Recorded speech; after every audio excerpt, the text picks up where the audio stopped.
Assalamualaikum warahmatullahi wabarakatuh. Perkenalkan, nama saya Ani Wijaya, NPM 1921030403 dari jurusan Syariah, Prodi Hukum Ekonomi Syariah, mahasiswa Universitas Islam Negeri Lampung, semester 4 kelas G. Mengenai kesimpulan yang sudah dipelajari pada mata kuliah arbitrase dan penyelesaian sengketa S di kelas G pada semester 4. Yang pertama ada kelompok membahas mengenai arbitrase. Jadi yang dimaksud dengan arbitrase menurut Undang-Undang Nomor 30 Tahun 1999 Pasal 1 mengenai arbitrase dan penyelesaian alternatif sengketa. Yang dimaksud dengan arbitrase adalah cara penyelesaian suatu sengketa di luar peradilan umum berdasarkan pada perjanjian arbitrase secara tertulis oleh para pihak yang bersengketa. Untuk prosedurnya, yang pertama ada pendaftaran, kemudian ada permohonan mengadakan arbitrase, kemudian ada menyiapkan dokumen sesuai dengan kebutuhan. Selanjutnya ada penunjuk arbiter, kemudian ada biaya arbitrase yang dibutuhkan. Kemudian dari kelompok 2 mengenai Basyarnas. Yang dimaksud dengan Basyarnas yaitu Badan Arbitrase Syariah Nasional. Merupakan suatu wadah atau lembaga arbitrase yang mempunyai kewenangan untuk penyelesaian sengketa bisnis syariah dengan tujuan sebagai badan hukum untuk menyelesaikan permasalahan khususnya sengketa bisnis Islam dengan berlandaskan hukum syariah seperti Al-Quran, Ijma' dan Qiyas, serta hukum positif di Indonesia. Kemudian kelompok 3 membahas mengenai pilihan penyelesaian sengketa. Alternatif penyelesaian sengketa yaitu lembaga penyelesaian sengketa beda pendapat melalui prosedur yang disepakati oleh pihak yang bersengketa,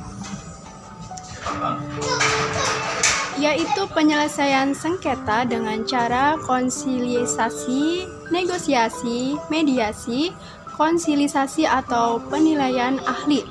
Namun, dalam arbitrase sendiri diputuskan oleh arbiter dengan berlandaskan pasal 56 ayat 1 dan Undang-Undang Nomor 30 Tahun 1999 mengenai suatu putusan akan dilaksanakan apabila telah terdaftar ke pengadilan negeri. Selanjutnya ada kelompok 4 mengenai konsultasi. Apa sih yang dimaksud dengan konsultasi? Yang dimaksud dengan konsultasi yaitu proses memberikan bantuan kepada seseorang oleh orang yang ahli dan memenuhi standar kualifikasi pada area tertentu untuk mengetahui tentang diri mereka, mengembangkan potensi diri, menyelesaikan masalah, membuat keputusan, penyetelan diri, dan lain-lain. Kemudian ada kelompok 5, negosiasi. Apa yang dimaksud dengan negosiasi?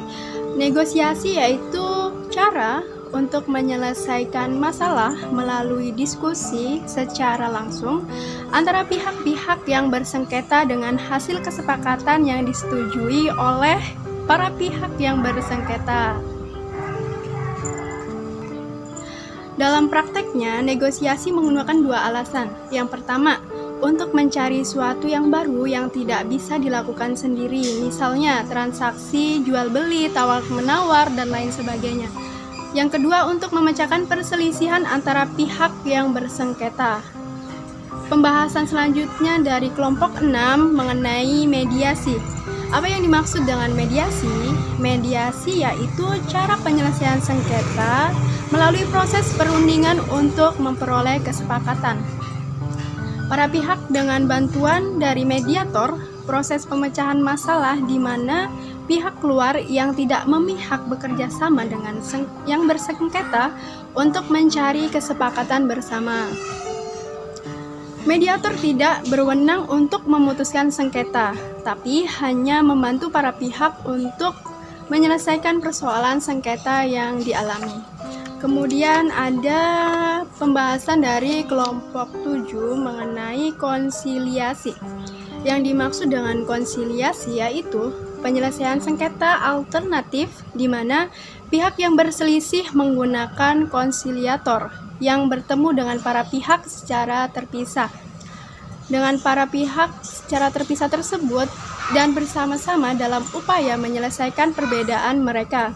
Tujuan dari konsilisasi untuk membawa para pihak yang terlibat bersama-sama dan menemukan jalan keluar dari suatu sengketa. Kemudian pembahasan dari kelompok 8 mengenai pendapat hukum atau legal opinion. Istilah pendapat hukum secara bahasa Latin disebut dengan ius opinion.